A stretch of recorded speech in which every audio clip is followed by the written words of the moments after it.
جنابندان و چهنا رادیو دنگ گلدن با شیر و 4 تیر ماه 2025 این لبروکسل ساعت 15 آمده 16 کدار نیجمین و چه هم پیشکش بکن دم آزادی ره بر راپویه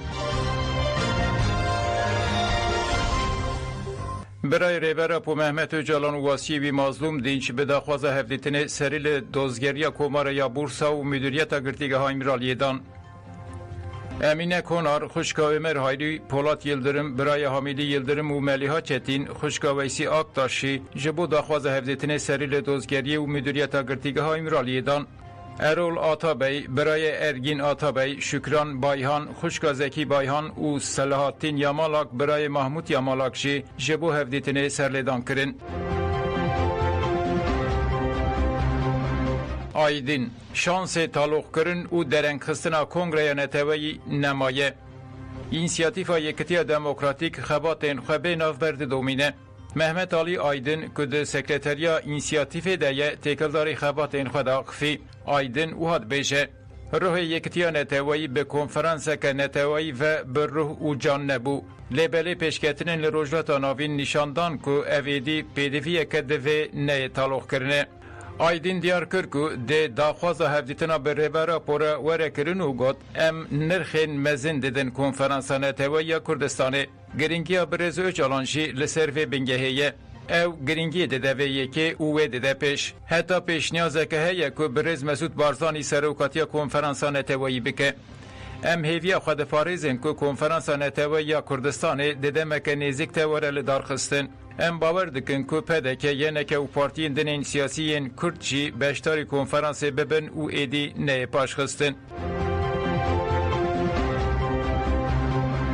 پارلمانتر پارتیا گلجک تورون دوی تاول کمیسیون بیاوا کرن پارلمانتر پارتیا گلجک کانی تورون تکلداری پیواجوی آقفی تورون بالکشان سروان خالان از گش بینم لوره دماچک بدانین ده هر دو آلی جی بسر بکوین دولتچی و پککجی ده جفاکشی آرام ببه او یک پرگرینگه دوی اکتورین سیمین این وکامه پشتگریه بدن و پیواجوی هر اوها دوی همو پارتیین دن جی پشتگریه بدن به احتمال که مزن ده حتا داوی هاوینه هنه گاف بیناویتن تورون دستیشان کرد که دوی تاول کمیسیون لمجلس به آوا کرن و گود جبو همو کسین که چک دانینه کار بین ولید دوی سر راست کرن چیبن ارکا کمیسیونا که دیل مجلس به آوا کرن اوه ده کمیسیون بنگه و مرجن و یکی آوا بکه و دمی پارتین دستلات ده روشک نینی ده کار ببیجه از نبتنیمه جبو و یکی دوی تاول کمیسیون به آوا کرن تورون دیار کرد دوی به سر راست کردن حقوقی و گرتین سیاسی بین بردان اوها بداوی کرد دوی ترکیه بهتر دموکراتیک ببه آستینگیا یکمین آل پیشی پیواجوی شر دستلاتاری یه بجه پیره افدکاره پیواجوی چارسری شهری بکه دوی آکپه پیواجوی نکه قربانی وی شر خواه خلک آموده داخواز هفدیتنا ریبر اپوره کرد خلک باشار آموده کانتون جزیره تکلدار آزادی ریبر اپو داخفین خلات ملا ابراهیم گوت ام هز او هیویا خوش ریبرتی دگرن ام دخوازن ویدنا و خود ببینن عبدالباقی داویجی وحاد بیشه من ده سال 1991 ده ریبر اپو لبنان دید باوریا همو گلان به ریبر اپو هیه ام بهوینه که ویدده مکنیزده ببینن او جبو ما روناهی جیان آزاده منور خالد چی گوت که بانگا ریبرتی یا 27 سبات دیروکیه او گوت ام لسر فکر ریبرتی دمشن و گیانه قناخایی رو و که هر دایی که از دخوازم ریبرتی ببینم او خونو هیوی آمه ام داخواز آزادی فیزیکی یا ریبر عبدالله اجالان دکن جبو گرتین نگرتیگه هاوانه مهک هفدیتنه هات خدخه کرن زختین لسر گرتیگه هان بین آور دوام دکن هات راگاندن که ده هجده آداره لگرتیگه هوانه گاردیانان دما سه گرتی جرویر دبرن خوخشه اشکنجه لوان کرن گرتیان جبو شرمزار کرنا ویه که لدرین حجره خستن لسر و ریوبریا گرتیگه جزای هفدیتن دا گرتیان مالبات این که بریارا خدخه جوانه هات راگاندن نرازی بون نشانه ویه که دان سور 12 کس هاتن کشتن ناوندا چاودێریya mafê mirovana Sûriyê sihor da zanin ku li Sûriyê di 24 satên dawî de 12 kes hatin kuştin. Li gorî sorê li taxa Ferdos a Helebê du fermandarên bereyên komeke çektara girêdayî Îranê di êrişa çekdarê nenaste hatin kuştin. Li nêzî çerxereya El Esil a bajarê Humsê jî komeke çekdar jinek û hevserê wê yên ji pêkateya Elewî xetil kirin. Li gundê Xendûrayê gundewarê Cerablusê mêrek bi kêran ji aliyê hevsera xwe ve hat kuştin. Sedema vê bûyerê hîna nehatiye zanîn. Li bajarokê Boxazê gundewarê Dêra Zorê du cîwan di êrişeke çekdarî de ku tê texmînkirin a çeteyên Daişê de hatin kuştin. Li bajarê El Qisr ê gundewarê Humusê jî şêniyek dema çeka xwe paxîş dikir bi qezayê jiyana xwe ji desta. Heman navendê da zanin ku li gundê Acûziyê yê gundewarê Meskenê yê Rojlatê Helebê jî kesek ji ber nakokiyên li ser avê jaliyê pismamê xwe ve hat kuştin. Li taxa aliyat a gundê Seyîlo yê Rojlatê Dêra Zorê jî endamekî berê yê felxeya pênc a berê jaliyê Rûsyayê ve dihate destekirin di êrişa çekdarê nenaste hat kuştin. Li Humusê jî du kes ku berî du mehan hatibûn girtin di girtîgeha hikûmeta veguheza Sûriyê de ji ber îşkenceyê jiyana xwe ji destan. Yek ji bihiştên xwezayê heftborî dê bi hesê bê tunekirin. Dehemîn müdüriyeta DSİ plan dike ku li ser çemê Hêzilê yê bajarokê Sêgirkê yê navçeya Xelebana Şirnexê bendavekê çêbike. Wezareta Hawirdor, bejarvanî û guherîna avhewayê têkildarî projeya rapora hewceyî bi nirxandina bandora Hawirdorî çet nîne amade kir. Tê plan kirin ku bi çêkirina vê bendavê re dê ji navçeya Silopiyê re av were birîn û kanên xîz bên çêkirin. Platforma Ekolojiye ya Şirnexê bertek nîşanî vê da û got cihê ku dê bendav lê were çêkirin belkî ji ava herî xweşik a herêma li vire gelek kes bi boneya vê ava paqij diçin vê herêmê. Her wa ji hêla daristanan ve jî cihekî gelekî dewlemend e. Bi çêkirina bendavê re êdî em ê nekaribin behsa aveke paqij bikin.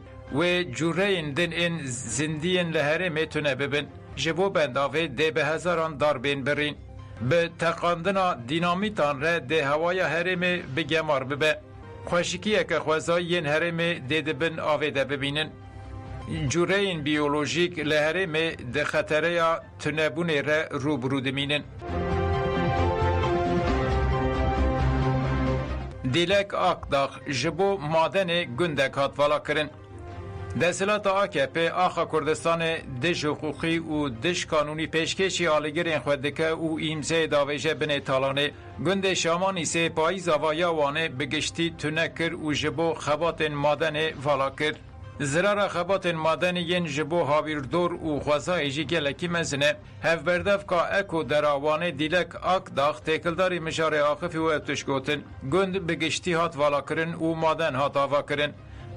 Gundê karsazê AKP'yî Veysel Ürün'e yên ji gund koçkirin jî xizmên Veysel Ürün bûn. Ev wê rê li ber rizandina civakê ve bike. Dilek Akdağ herî dawî ev tişgotin. Rizandina civakî ji salên nodî de dest pê kiriye heta îro didome. Xebatên madenê perçeyek polîtîkayên şerre bêguman ev xebat tenê li Kurdistanê nayîn kirin. Devê qanûnên nû di meclisê de bên nirxandin û îtiraza gel û ekolojîstan jî li ber çavan bêgirtin.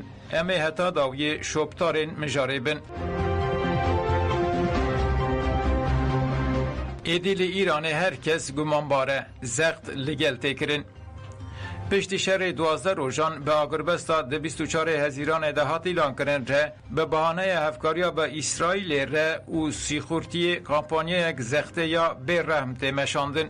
Li gorî rêxistinên civakî piştî agirbestê desilatariya Îranê bi hestên tolildanê berê xwe dide gelan û bi komî mirovan ji gelên cuda û muxalefetê digire. Rêxistina Efûyê ya navnetewayî û saziyên parazvanên mafê mirovan li ser medya dijîtal rexneyan dikin û dibêjin desilatariya Îranê Kurd, Belûç, koçberên mîna Bahayî yên ji Efxan kirina armanc û bi rengekî sîstematîk weka qurbanî hatine hilbijartin.